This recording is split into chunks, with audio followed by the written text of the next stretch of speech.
Hi friends, welcome back to my channel. இன்னைக்கு வீடியோல ரொம்பவே முக்கியமான ஒரு யூஸ்ஃபுல்லான ஒரு டிப்ஸ் வீடியோ தான் பார்க்க போறோம். இப்போ இருக்கிற ஜெனரேஷன்ல ஆணா இருக்கட்டும் பெண்ணா இருக்கட்டும் எல்லாரும் சந்திக்கக்கூடிய ஒரு முக்கியமான பிரச்சனைன்னு பாத்தீங்கன்னா இளநரை. சின்ன வயசுலயே முடி எல்லாம் வெள்ளையாகிறது. இதுக்காக கண்ட க்ரீம் எல்லாம் வாங்கி யூஸ் பண்ணுவாங்க. ஹேர் டைலாம் கூட யூஸ் பண்ணுவாங்க. இந்த மாதிரி யூஸ் பண்றதுனால நிறைய சைடு எஃபெக்ட்ஸ் வரும். சில பேருக்கு வந்து பாத்தீங்கன்னா அது ஒத்துக்காம முகமெல்லாம் கூட வீங்கி போய்டும். சோ அந்த மாதிரி நம்ம யூஸ் பண்ணாம வீட்ல இருக்கிற சிம்பிளான பொருட்களை நம்ம யூஸ் பண்ணி இளநரையை எப்படி வந்து சரி பண்ணலாம் அப்படிங்கறத பார்க்கலாம். இதுக்கு நிரந்தரமான தீர்வு எப்படி அப்படிங்கறதையும் பார்க்கலாம். இது கூடவே ஒரு சில ஹோம் கிளீனிங் டிப்ஸை நான் ஷேர் பண்ணியிருக்கேன். ஸோ வீடியோவை ஸ்கிப் பண்ணாம பாருங்க. பார்க்கறதுக்கு முன்னாடி நம்ம சேனலை சப்ஸ்கிரைப் பண்ணாதவங்க மறக்காம சப்ஸ்கிரைப் பண்ணி கூடவே இருக்கிற பெல் பட்டனையும் கிளிக் பண்ணிக்கோங்க. ஒரு பாத்திரத்தில் டீ குடிக்கிற டம்ளரில் ஒரு டம்ளர் அளவுக்கு மட்டும் கரெக்டாக தண்ணி எடுத்துக்கோங்க. சாதாரணமாக சின்ன டம்ளராக இருந்தாலே கரெக்டாக இருக்கும். இப்போ இதில் ஒரு 1/4 டீஸ்பூன் அளவுக்கு சால்ட் சேர்த்துக்கலாம். ரொம்ப சேர்க்க தேவையில்லை, 1/4 டீஸ்பூன் அளவுக்கு சேர்த்தாலே கரெக்டாக இருக்கும். நீங்கள் எடுக்கிற டீஸ்பூனில் 4 டீஸ்பூன் அளவுக்கு டீ தூள் சேர்த்துக்கலாம். எந்த டீ தூள் வேணுனாலும் நீங்கள் சேர்த்துக்கலாம். இப்போது இதை நல்லா வந்து பாயில் பண்ணிக்கலாம். நல்லா வந்து ஒரு கொதி வர அந்த டைமில் ஒரு கைப்பிடி அளவுக்கு கருவேப்பிலை சேர்த்துக்கலாம். பச்சை கருவேப்பிலையாக இருந்தாலும் பரவாயில்ல, இல்லை காஞ்ச கருவேப்பிலையாக இருந்தாலும் பரவாயில்ல, ஒரு கைப்பிடி அளவுக்கு சேர்த்துக்கோங்க. நல்லா மிக்ஸ் பண்ணி விட்டுட்டே இருக்கணும். நல்லா கொதிக்கணும். நம்ம சேர்த்துருக்கிற அந்த ஒரு டம்ளர் தண்ணி பார்த்திங்கன்னா கரெக்டாக 1/2 டம்ளர் ஆகிற அளவுக்கு நல்லா வந்து கொதிக்க விட்டுக்கோங்க. அப்போ தான் நம்ம சேர்த்துருக்கிற எல்லா பொருட்களுடைய அந்த எசன்ஸும் நல்லா இறங்கும். நல்லா வந்து எஃபெக்டிவாக இருக்கும். நல்ல ரிசல்ட் கிடைக்கும். இதை நல்லா கொதிச்சு வரணும். நடுநடுவில் வந்து ஸ்பூன் வச்சு நல்லா வந்து கலந்து விட்டுக்கலாம். இது நல்லா கொதிச்சு வந்ததுக்கப்புறமா ஸ்டவ் ஆஃப் பண்ணிவிட்டு ஒரு 1/2 அன் ஹவருக்கு அப்படியே விட்டுடலாம். இப்போது 1/2 அன் ஹவர் ஆயிடுச்சு. இப்போ பார்த்திங்கன்னா ஒரு டம்ளர் தண்ணி இருந்தது, அது வந்து 1/2 டம்ளர் ஆயிடுச்சு. இப்போது நம்ம ஒரு பவுலில் இதை ஃபில்டர் பண்ணி எடுத்துக்கலாம்.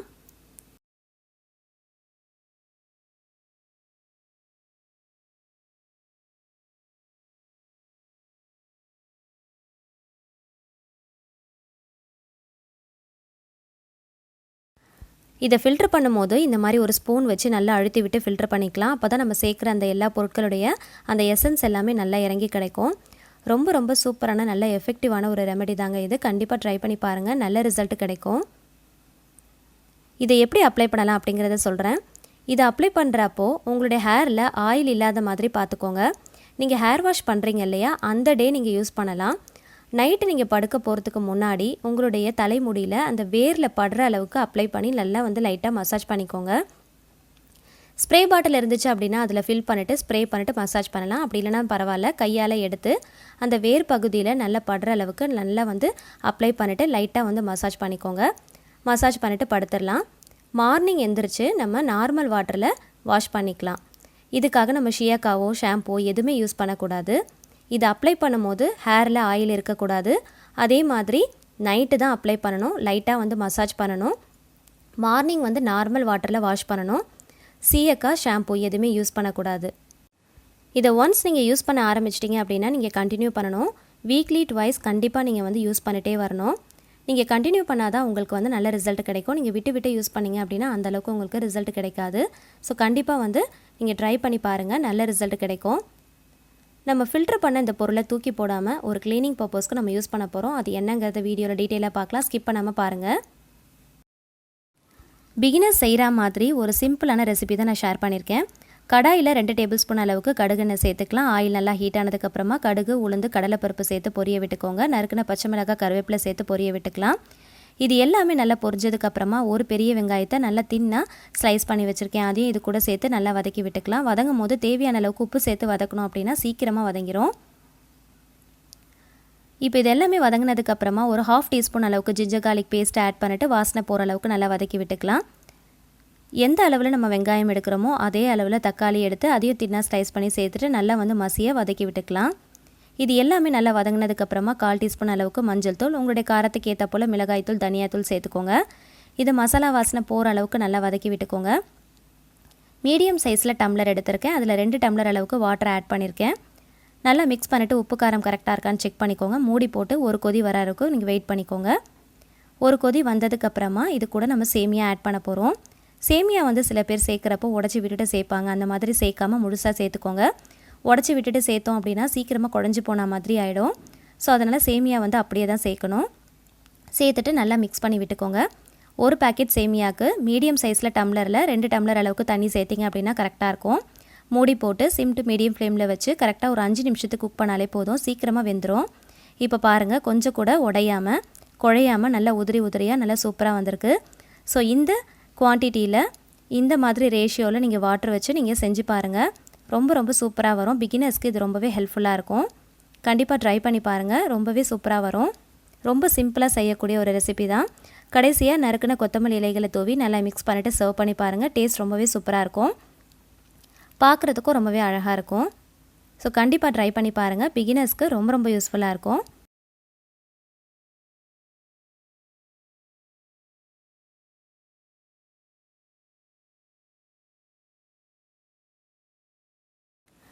அடுத்த டிப்ஸ் என்னென்னு பார்க்கலாம். ஒரு நெட்டட் கிளாத் தான் எடுத்திருக்கேன். நம்ம ஃபில்டர் பண்ண அந்த டீ தூள் கருவேப்பிலை இது கூட சேர்த்துட்டு ஒரு மூட்டை மாதிரி கட்டி எடுத்துக்கலாம். இதை வேஸ்ட்டாக தூக்கி போட்டுறாமல் ஒரு க்ளீனிங் பர்பஸ்க்கு நம்ம யூஸ் பண்ணிக்கலாம். ரொம்ப எஃபெக்டிவாக இருக்கும். கண்டிப்பாக ட்ரை பண்ணி பாருங்கள். எப்போல்லாம் வந்து இந்த நீங்கள் ரெடி பண்ணி செய்கிறீங்களோ அப்போல்லாம் வந்து இதை க்ளீனிங் பர்பஸ்க்கு நம்ம யூஸ் பண்ணிக்கலாம். ரப்பர் பேண்ட் போட்டு நல்லா வந்து டைட்டாக கட்டி எடுத்துக்கலாம். பாத்திரம்லாம் கழுவி முடிச்சதுக்கப்புறமா சிங்கை வந்து வாஷ் பண்ணிவிடுவோம். அதுக்கப்புறமா இதை வச்சு நல்லா வந்து ரப் பண்ணி தேய்ச்சி விட்டுட்டு நீங்கள் வாஷ் பண்ணி பாருங்கள். சிங்க் வந்து நல்லா புதுசு போல் நல்லா பளபளப்பாக இருக்கும். உப்பு கரைகள்லாம் இருந்துச்சு அப்படின்னா இது வந்து நல்லா எடுத்து கொடுக்கும். சில நேரம் பார்த்திங்கன்னா நம்ம சோப்லாம் யூஸ் பண்ணியிருக்கிறதுனால திட்டாக இருக்கும். ஸோ அது எல்லாமே வந்து நல்லா க்ளீன் பண்ணி கொடுக்கும். நல்லா வந்து பாலிஷாக நல்லா புதுசு போல் இருக்கும். கண்டிப்பாக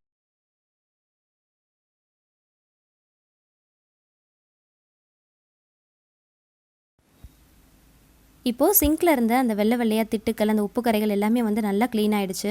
ஸோ எப்போல்லாம் வந்து இதை நம்ம ரெடி பண்ணுறோமோ அப்போல்லாம் வந்து இதை க்ளீனிங் பர்பஸ்க்கு நம்ம யூஸ் பண்ணிக்கலாம். இது மட்டும் இல்லைங்க, நிறைய வந்து க்ளீனிங் பர்பஸ்க்கு நம்ம யூஸ் பண்ணலாம். இப்போ வந்து கவுண்டர் டாப்பை தான் நான் க்ளீன் பண்ண போகிறேன். இந்த ஆயில் பிசுபிசுப்பு தன்மைகள்லாம் இருந்துச்சு அப்படின்னா அது எல்லாமே வந்து நல்லா க்ளீன் பண்ணி கொடுக்கும். இதுக்காக நம்ம சோப் வாட்டர்லாம் எதுவுமே வந்து யூஸ் பண்ணணும் அப்படிங்கிற அவசியமே இல்லை. இதை வச்சு நல்லா வந்து தேய்ச்சி விட்டுருங்க. இதுக்காக வந்து நம்ம தண்ணியெல்லாம் கூட யூஸ் பண்ணணும் அப்படிங்கிறது அவசியமே இல்லை. இதை வந்து தேய்ச்சிட்டு அதுக்கப்புறமா ஒரு காட்டன் கிளாத் வச்சு நீங்கள் தொடச்சி பாருங்கள். கவுண்டர் டாப் வந்து நல்லா வந்து க்ளீன் ஆகிடும். நல்லா வந்து பாலிஷாக நல்லா புதுசு போல் இருக்கும். அடுத்ததாக பார்த்தீங்கன்னா கேஸ் ஸ்டவ் தான் நம்ம க்ளீன் பண்ண போகிறோம்.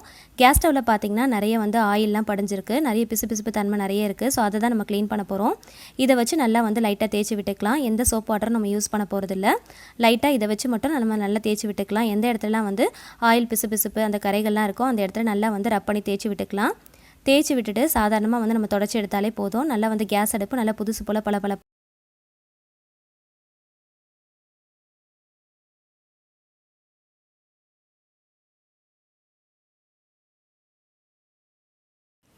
பாத்திரம் கழுவுறதுக்கு நம்ம யூஸ் பண்ணுற ஸ்பாஞ்ச் இருக்கு இல்லையா, அதை வந்து தண்ணியில் நனைச்சிட்டு நல்லா பிழிஞ்சு எடுத்துக்கோங்க.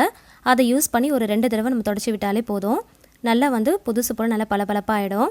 இதுக்கு நான் வந்து எந்த லிக்விடுமே யூஸ் பண்ணலை, தண்ணியும் அதிகமாக செலவு பண்ணலை. அந்த டீ தூள் மட்டும் தான் நம்ம வச்சு நம்ம நல்லா வந்து க்ளீன் பண்ணியிருக்கோம். அதுக்கப்புறமா ஸ்பாஞ்ச் வச்சு நம்ம தொடச்சிட்டு சாதாரண காட்டன் கிளாத் வச்சு நீங்கள் தொடச்சி பாருங்கள். நல்ல புதுசு போல் ஆகிடும். எந்த கரையாக இருந்தாலும் போயிடும். அதே மாதிரி ஆயிலெலாம் பட்டு அந்த பிசுபிசுப்பு தன்மை இருந்தாலும் பார்த்திங்கன்னா நல்லா க்ளீன் பண்ணி கொடுக்கும். அந்த டீ தூள் வந்து யூஸ் பண்ணுறதுனால நல்லா வந்து மணமாக இருக்கும். அதே மாதிரி நல்லா வந்து க்ளீனும் பண்ணி கொடுக்கும். நீங்கள் ஸ்டவ்வெல்லாம் தூக்கிட்டு அடியில் பாட்டம்லலாம் கூட நல்லா க்ளீன் பண்ணிக்கோங்க. பேக் சைடில் இருக்கிற அந்த டைல்ஸ் எல்லாம் கூட க்ளீன் பண்ணிக்கலாம். ஏன்னா வந்து ஆயிலெலாம் தெரிச்சு அந்த பிசுபிசுப்பு தன்மை இருக்கும் இல்லையா, ஸோ நல்லா வந்து க்ளீன் பண்ணி கொடுக்கும். நான் எல்லாத்தையுமே வந்து க்ளீன் பண்ணிட்டேன். இப்போ பாருங்கள், நல்லா வந்து க்ளீன் ஆகிடுச்சு. எந்த விதமான லிக்விடும் யூஸ் பண்ணலை, தண்ணியும் அதிகமாக செலவு பண்ணலை. நம்ம அந்த யூஸ் பண்ணுறதுனால நல்லா வந்து அந்த டீ தூளுடைய அந்த வாசனை வந்து நல்லா நமக்கு வந்துக்கிட்டே இருக்கும். ஸோ கண்டிப்பாக ட்ரை பண்ணி பாருங்கள். இதை யூஸ் பண்ணி mixie, grinder, table top, fridge எது வேணுனாலும் நம்ம வந்து க்ளீன் பண்ணிக்கலாம். ஸோ நல்லா வந்து பளிச்சுன்னு இருக்கும் இதை வச்சு நம்ம க்ளீன் பண்ணோம் அப்படின்னா. ஸோ எப்போல்லாம் வந்து நம்ம இதை செய்கிறோமோ அப்போல்லாம் அதை வந்து இந்த மாதிரி க்ளீனிங் பர்பஸ்க்கு நம்ம யூஸ் பண்ணிக்கலாம். நல்ல பளிச்சுன்னு நமக்கு புதுசு போல் நல்லா க்ளீன் பண்ணி கொடுக்கும். ரொம்ப எஃபெக்டிவான ஒரு ரெமெடி தாங்க. எந்த வகையிலுமே நம்ம வேஸ்ட் பண்ணாமல் ரொம்பவே சூப்பராக நம்ம யூஸ் பண்ணியிருக்கோம். கண்டிப்பாக ட்ரை பண்ணி பார்த்துட்டு எப்படி இருந்துச்சு ரிசல்ட் அப்படிங்கிறத மறக்காமல் கமெண்ட்டில் சொல்லுங்கள். மற்றவங்களுக்கும் ரொம்ப யூஸ்ஃபுல்லாக இருக்கும். இந்த வீடியோவில் நான் ஷேர் பண்ணியிருக்கிற டிப்ஸ் எல்லாமே உங்களுக்கு ரொம்ப பிடிச்சிருக்கும்னு நினைக்கிறேன். வீடியோ பிடிச்சிருந்துச்சுன்னா மறக்காமல் லைக் பண்ணுங்கள். உங்களோட ஃப்ரெண்ட்ஸ் அண்ட் ஃபேமிலிஸ் கூட ஷேர் பண்ணிக்கோங்க. நம்மளோட சேனலை மறக்காமல் சப்ஸ்கிரைப் பண்ணிட்டு தொடர்ந்து சப்போர்ட் பண்ணுங்கள். Thank you so much. கீப் வாட்சிங்.